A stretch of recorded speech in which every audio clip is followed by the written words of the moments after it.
I was stunned when my husband went on vacation without a care, leaving me and the kids behind. I never thought I'd be the type of woman to post here, but after everything that's happened, I need to let this out. My 34F husband, Brian, 36M, just left for a week-long vacation in Hawaii without me and our two kids, 8F and 5M. And the worst part, he did it without a second thought, as if we were just an afterthought in his life. It started a few months ago when Brian mentioned wanting to go on a trip with his friends. He framed it as a guy's getaway, something to unwind and de-stress. Now, I don't have an issue with him going on a trip, but I assumed it would be a short weekend thing, maybe 2 or 3 days at most. I figured it was fair considering I hadn't been on any kind of vacation in years because I was always home with the kids. But as the weeks passed, he started talking about it more and more. Suddenly, it wasn't just a weekend trip. It was a whole week in a luxury resort in Maui. I was confused. A whole week? I asked. How are we supposed to manage everything at home? His response? You'll figure it out. You always do. That response stung. It wasn't just dismissive, it was a reminder of how little he actually contributed to our household. I handled everything: the kids, the cooking, the cleaning, school drop offs, doctor's appointments. I was a full time mom. And yet, he spoke to me like I was an employee who would just cover for him while he enjoyed his freedom. I asked if we could maybe plan a family trip instead. I wasn't against him having time with his friends, but I thought it would be nice if we all had a break. His reaction? He laughed. A family trip isn't the same, babe. This is different. You wouldn't even enjoy it. I wouldn't enjoy it? A week in Hawaii? The conversation turned into an argument. I told him that I was exhausted and that it wasn't fair for him to take a full week off while I had been running the household on fumes. He rolled his eyes and accused me of always making everything about myself. Then came the final insult.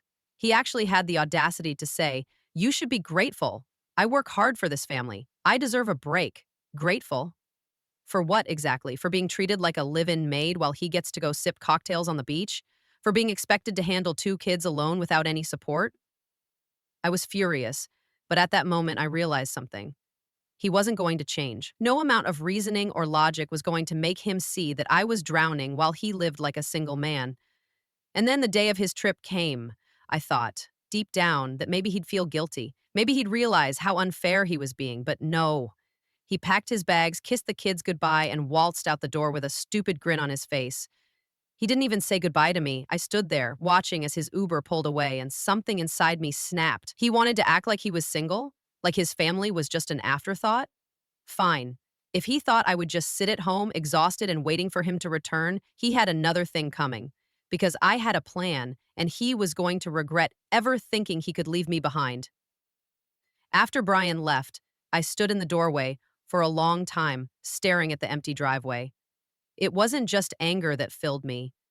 It was something deeper, a cold, steely kind of determination. I had spent years putting him first, making sure our home ran smoothly, sacrificing every ounce of energy for our family while he acted like a guest in his own life. And now he was off to paradise, sipping cocktails on a beach while I was supposed to just suck it up and handle everything like always? Not this time.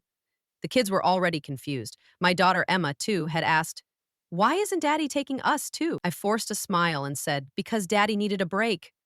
The words tasted bitter, but I wasn't going to let them see how angry I was. Instead, I started putting my plan into motion. I sat down that night after the kids went to bed and thought about my options. Brian had made it abundantly clear that he didn't care about fairness. He didn't care that I was exhausted, overwhelmed, or in desperate need of a break myself. So why should I keep catering to him?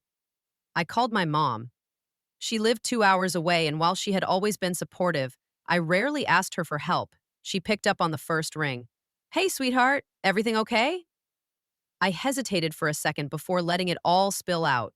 The solo vacation, the dismissiveness, the way he'd treated me like I was an afterthought. Her response was immediate. "Pack your bags and come stay with me." I exhaled. "Really?" "Of course. You need a break too, and the kids love coming here. I'll help with them, and you can actually breathe for a bit. Let him come home to an empty house and see how he likes it." I didn't need any more convincing. That night, after putting the kids to bed, I started packing. I wasn't just taking a few things. I was taking everything we'd need to be gone for a while. Clothes, toiletries, school supplies, the kids' favorite stuffed animals. I even grabbed my laptop and a few of their bedtime books. As I stood in our bedroom staring at the half-empty closet, I felt a wave of clarity wash over me.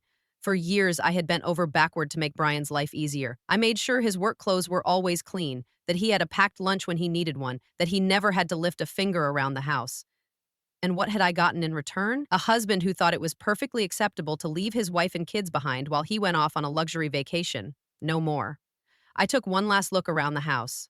Normally, I would have left everything neat and organized before leaving, but this time, I didn't bother. Dishes in the sink? Left them. Laundry in the basket? Left it. Beds unmade? Absolutely. If Brian wanted to come home to a spotless house, he could clean it himself for once. The next morning, I loaded up the car and buckled the kids in. They were excited, thinking we were just visiting Grandma for a fun little getaway. Are we going on a trip too? My son Lucas, 5, asked. I smiled at him in the rearview mirror. Yep, we're going to Grandma's for a little vacation of our own. And just like that, we were gone. For the first time in years, I felt free. Mom welcomed us with open arms, and the kids were thrilled to have extra time with her. Within an hour, they were happily playing in the backyard while I sat on the couch with a cup of tea, feeling something I hadn't felt in years: relief. No dishes to wash, no messes to clean up, no endless cycle of catering to someone who didn't appreciate me. Then, 2 days later, my phone started blowing up. At first, it was just a few casual texts. Brian, hey, I ignored them. I wasn't in the mood for small talk. Then, a few hours later, the tone changed. Brian, hey, did you forget to take the trash out before I left? The kitchen smells awful. Oh, did it? Too bad. Then came the real panic. Brian, where are you? Brian, did you take the kids somewhere? Brian, are you ignoring me? I smiled at my phone. Ah, there it was. The realization that he had come home expecting everything to be just like he left it, except I wasn't there to make sure of it. I let him stew for a bit before finally responding. Me. Oh, we're at my mom's, decided to take a little trip of our own. The reply came almost instantly. Brian, what? Why didn't you tell me? Me, oh, I figured you wouldn't care. You didn't bother telling me much about your trip either. Silence. Then, Brian, that's not fair. I laughed out loud. Not fair? Oh, suddenly he wanted to talk about fairness? Me, you wanted a break, remember? Well, so did I. I could imagine the steam coming out of his ears. But I wasn't done yet, because Brian was about to learn that this wasn't just a one-time thing. I wasn't coming back anytime soon, and when I did, things were never going to be the same again. Brian was unraveling. After I told him I had taken the kids to my mom's, he went silent for hours. I knew what he was doing, waiting for me to apologize, to come crawling back, to tell him I'd overreacted and that we'd be home soon. When that didn't happen, the calls started. 4 in a row before I finally picked up. I come home and the house is empty, he said immediately. No warning, no nothing. Yeah, that must be tough, I replied. I told you I was going on my trip, you just disappeared. Oh, so when you do it, it's fine, but when I do it, it's a problem. He tried to argue that it was different, that he deserved his trip, that I was making a big deal out of nothing. I didn't bother engaging. I just let him talk himself in circles until he finally ran out of things to say. Are you coming home? He asked after a long silence. Maybe, I said. He didn't like that answer. The next morning, he switched tactics. The first attempt was a guilt trip, as if I was the one who had done something wrong. I don't get why you're punishing me. I just wanted a little time for myself. You're acting like I abandoned you. If the shoe fits. That shut him up for a few hours, but by the afternoon, he tried again. This isn't fair. The kids need to be home. The irony of him suddenly caring about what the kids needed wasn't lost on me. When he was sipping cocktails by the beach, did he worry about whether they were home, safe, or cared for? No. But now that he was alone, he was suddenly full of concern. I ignored him. By the evening, he was sending messages that felt more like fishing for sympathy than actual remorse. I miss you guys. This house is too quiet. I didn't realize how much I relied on you. Ah, there it was. Not I'm sorry, not I see how wrong I was, but I didn't realize how much I relied on you. He wasn't sad because he'd hurt me. He was sad because he no longer had someone making his life easier. I didn't respond, let him sit in it. The next day, my mom asked me what I wanted to do. She had been supportive, but I could tell she didn't want me to just wait around for Brian to figure things out. Are you thinking about going back? She asked. I don't know, I admitted. You don't have to decide right now, she said, but whatever you do, don't go back just because he's uncomfortable. He needs to learn something from this. She was right. If I went back too soon, nothing would change. Brian would get to brush this off as a dramatic reaction on my part, and next time he wanted a vacation from responsibility, he'd do the same thing all over again. That night he called again. This time his voice was different. No arrogance, no condescension, just uncertainty. I don't like this, he admitted. I don't like coming home and not having you guys here. Well, I said, now you know how I feel when you leave without a second thought. He was quiet for a moment before he finally said, I didn't think it was a big deal.